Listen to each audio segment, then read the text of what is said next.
Comment mieux s'alimenter en 4 étapes? Comment mieux savoir gérer son frigo, ses courses? C'est ce que je vous propose de découvrir dans cette nouvelle vidéo. Bonjour à vous et bienvenue dans cette nouvelle vidéo. Je suis ravie de vous retrouver comme d'habitude. C'est vraiment un plaisir de vous faire cette vidéo.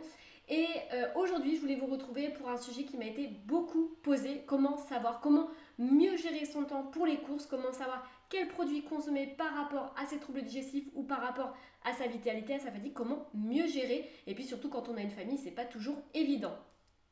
Alors si vous ne me connaissez pas, je m'appelle Coralie Béguin, je suis naturopathe spécialisée dans les troubles digestifs chroniques. J'accompagne toutes les personnes qui ont des troubles digestifs au niveau de la colopathie, de l'intestin irritable, de la maladie de Crohn, de la rectocolite hémorragique, mais aussi les professionnels de santé et les thérapeutes qui veulent se former sur les troubles digestifs. Donc si ça vous intéresse d'en savoir plus, il faut juste dérouler la barre d'information juste en dessous. Avant que j'oublie de vous le dire, n'hésitez pas aussi à vous abonner sur ma chaîne YouTube qui va se présenter juste ici, de cliquer sur la petite cloche pour recevoir les dernières notifications et les dernières vidéos. Alors aujourd'hui je voulais revenir vers vous par rapport à ces questions qui m'ont été posées justement sur le fait de mieux savoir faire ses courses, comment bien s'organiser quand on a une famille. Alors, première chose aujourd'hui à mettre en place, c'est parce qu'on me dit souvent oui mais je ne consomme pas forcément bio, de saison, c'est pas toujours frais, c'est surgelé, c'est de la conserve. Alors moi le conseil que j'ai envie de vous donner déjà c'est de faire au mieux. Quand on fait des journées entre on part de la maison, il est 8h, on rentre, il est 19h, c'est pas toujours évident de bien s'organiser et de pouvoir avoir du frais dans le poisson, des fois dans la viande, donc on fait au mieux, on a du surgelé.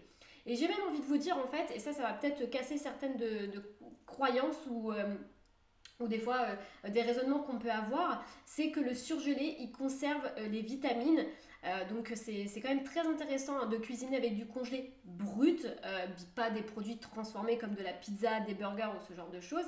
Mais par exemple, vous avez la chaîne alimentaire, le magasin français Picard, qui propose aujourd'hui des produits surgelés biologiques. Et donc ça peut être une alternative pour les mamans, mais aussi pour les étudiants qui n'ont pas forcément le temps, le budget aussi, parce que ça coûte cher le frais.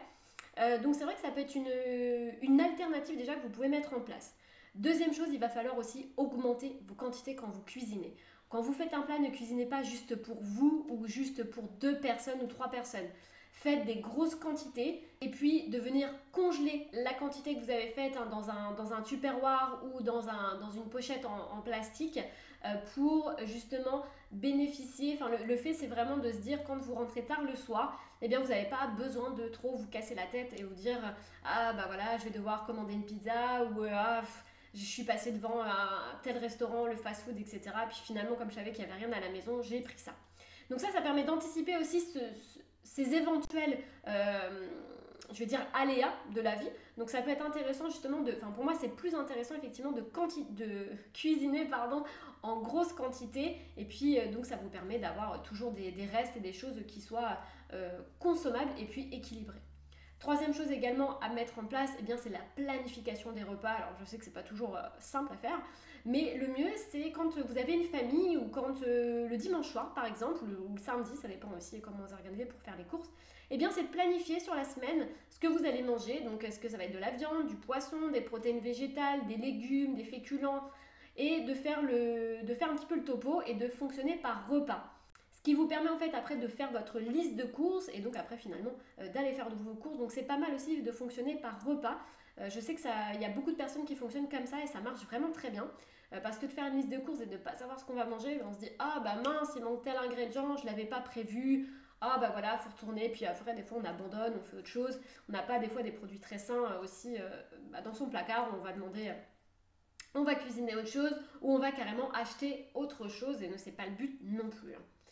Et puis, cinquième également étape que je voulais vous partager, qui moi m'a énormément aidé dans l'organisation des courses, parce que, en fait, comme toute personne, je cuisine, comme beaucoup de personnes, et effectivement, je me rendais compte que je perdais énormément de temps à faire mes courses, puisque moi, pour ma part, j'allais chez Picard, ensuite j'allais chez le poissonnier, j'allais à la boucherie, j'allais chez le primeur pour les légumes biologiques, et en fait, je me retrouvais à faire plein de points de magasin et je perdais quasiment une matinée à faire ça, donc ce qui est quand même Alors des fois quand on va se dire voilà, on est auto-entrepreneur à son compte, on a plus le temps, mais pas toujours. Et quand on est salarié, c'est quasiment impossible, donc on est obligé d'y aller entre midi et deux, etc., de s'organiser.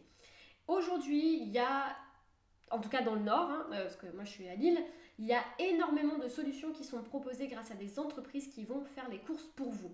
Alors vous avez aujourd'hui des sites internet comme Mes voisins producteurs, hein, dans le Nord-Pas-de-Calais, qui proposent justement, alors c'est absolument génial, c'est-à-dire qu'ils font les courses à votre place, mais en plus ça fait participer les producteurs locaux et plutôt biologiques et de saison. Donc ça c'est absolument génial, et ça vous commandez chez eux, ils vous livrent ce que vous avez commandé en fait, vous allez chercher ça en point relais, et du coup c'est prêt, donc ça J+2 au niveau de la livraison. Donc vous avez ce type de choses. Vous avez également Kitok qui vous permet aussi d'avoir des repas, c'est-à-dire que vous allez commander votre repas et ils vont vous livrer vos ingrédients et vous allez pouvoir juste cuisiner. Donc ça c'est aussi une alternative. Vous avez aussi les sites internet comme Greenwiz ou encore La Fourche qui proposent effectivement des livraisons sur des sur des produits biologiques, et notamment donc ça permet aussi encore une fois d'avoir du frais. Greenwiz propose du frais aujourd'hui, hein, dans les légumes, d'avoir du frais, mais aussi d'avoir toute l'épicerie, les bocaux, les conserves, les produits aussi d'hygiène, d'entretien, qui sont directement livrés chez vous. Et encore une fois, c'est un gain de temps. Et puis après, ce que vous pouvez faire également pour les produits en dur, comme l'eau, le papier toilette, ça va être l'aluminium, ou enfin voilà, les choses qu'on peut utiliser dans le quotidien, eh bien vous pouvez très bien faire un drive dans une grande surface, et ça aussi ça vous fait gagner du temps d'enregistrer votre liste, et vous savez que ça revient régulièrement, comme les sacs poubelles, les produits d'entretien ou autres. Ça permet encore une fois de gagner du temps et de ne pas passer son temps le samedi matin dans les grandes surfaces à acheter. Et puis aussi l'avantage de se tourner vers ce type d'utilisation, eh bien c'est qu'on sait ce qu'on va consommer et on sait à qui on donne notre argent. Donc ça c'est vraiment l'avantage, et c'est eux qui se chargent, hein, de trouver les producteurs locaux, de récolter pour vous les légumes, le poisson, la viande, de mettre tout ça vraiment ensemble, et vous n'avez plus qu'à aller chercher dans un point relais pick-up. Donc c'est très intéressant pour les personnes qui ont des emplois du temps débordés, qui n'aiment pas du tout faire les courses, moi c'est mon cas, et qui veulent avoir quand même des produits biologiques de saison et de très bonne qualité, parce que ça c'est aussi un autre point. Aujourd'hui, personnellement, moi je n'achète pas mes fruits et mes légumes en grande surface, parce que je trouve que la qualité n'est pas du tout au rendez-vous. Donc je préfère aussi donner mon argent à des producteurs locaux. Je sais que ça va aider certains producteurs, je sais à quoi je contribue, et ça aussi je pense qu'en 2021, c'est important de savoir à quoi on contribue, à quoi sert notre argent, parce que c'est finalement un droit de vote en fait, hein. C'est-à-dire que quand j'achète un produit, je participe au fait que l'entreprise perdure, hein.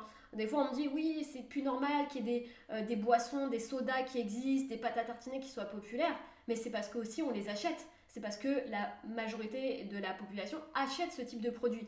Et si on voudrait juste qu'un produit ne soit plus présent aujourd'hui, il faudrait juste ne plus l'acheter. Alors, je ne dis pas que c'est évident, hein, parce que quand ça fait des années qu'on connaît ce type d'aliments et qu'on a l'habitude de les consommer, eh bien c'est très ingénieux, puisqu'ils développent des sensations au niveau du cerveau qui nous rendent addicts.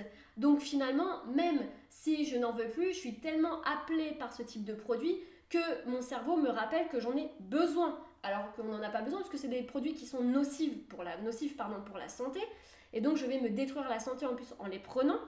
Donc ça va être intéressant aussi, pareil, de changer sa manière de consommer, sa manière d'acheter, sa manière de voir les choses quand j'achète un produit, et puis de changer progressivement sa manière de cuisiner. Peut-être qu'on change des recettes. Donc il y a pas mal de choses à faire sur ça. D'ailleurs, si ça vous intéresse également, on a écrit un livre de recettes avec Anne-Juliette du site Fricocotte, et justement on avait mis plein de recettes digestes assimilables en fonction des troubles digestifs. Donc si ça vous intéresse, je vous remets le lien juste en dessous pour ce livre de recettes. C'est vraiment tourné vers justement des listes de produits, des listes de substitutions, les listes de courses et des recettes aussi, pour que vous puissiez cuisiner des recettes pour toute la famille, et puis qui vous plaisent aussi également, parce que le but de l'alimentation, n'oublions pas, hein, c'est de prendre plaisir avec ce que vous mangez, et ça c'est l'étape numéro 1 fondamentale pour générer du bien-être, de la santé dans votre assiette. Si vous n'aimez pas ce que vous mangez, il est clair et net que derrière il va y avoir des craquages alimentaires, de la frustration, et puis hop, je passe en ville et puis je sens qu'il y a un petit donut, il y a une petite crêpe, eh bien je vais en prendre parce que je n'ai pas trouvé satisfaction dans mon repas de ce que j'ai mangé. Voilà, en tout cas j'espère que cette vidéo vous a plu, vous aura aidé. N'hésitez pas à la partager si vous pensez que ça peut intéresser d'autres personnes dans comment mieux s'alimenter, comment mieux faire ses courses. N'oubliez pas également de vous abonner à ma chaîne YouTube pour retrouver les dernières vidéos et de me retrouver également sur Instagram. Et puis comme je vous l'ai déjà dit, si vous voulez aller plus loin, que mon discours vous plaît, que vous avez envie de vous former, de rejoindre les programmes en ligne, eh bien c'est juste en dessous. Je vous embrasse, prenez bien soin de vous et à très vite dans une prochaine vidéo.